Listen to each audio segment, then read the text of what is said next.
श्री सीताराम। जय श्री सीताराम। रामचरित्र मानस बालकांड।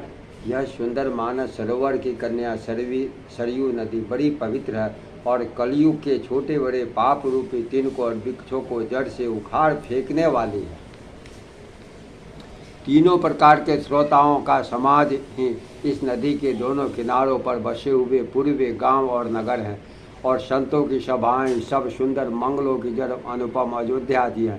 सुंदर कीर्ति रूपी सुहावनी सरयू जी राम भक्ति रूपी गंगा जी में जा मिली। छोटे भाई लक्ष्मण जी सहित श्री राम जी के युद्ध का पवित्र यश रूपी सुहावना महानद सोन उसमें आ मिला।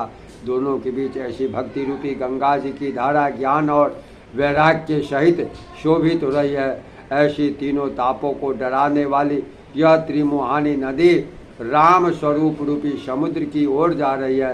इस कीर्ति रूपी सरयू का मूल मानस श्री रामचरित्र है। यह राम भक्ति रूपी गंगा जी में मिली है, इसलिए यह सुनने वाले सज्जनों के मन को पवित्र कर देगी। इसके बीच में जो भिन्न भिन्न प्रकार के विचित्र कथाएं हैं वे ही मानो नदी तट के आसपास वन और बाग हैं। श्री पार्वती जी और शिव जी के विवाह के बाराती इस नदी में इस प्रकार के और शंख जलधर जीव हैं। श्री रघुनाथ जी के जन्म की आनंद बधाइयाँ ही इस नदी के भंवर और तरंगों की मनोहरता है। चारों भाइयों के जो बाल चरित हैं वे इसमें खिले हुए रंग बिरंगे बहुत से कमल हैं। महाराज श्री दशरथ जी तथा उनकी रानी और कुटुंबियों के सत्यकर्म ही भ्रमर और जल पक्षी हैं। श्री सीता जी के स्वयंवर की जो सुंदर कथा है वह इस नदी में सुहावनी छवि छा रही है।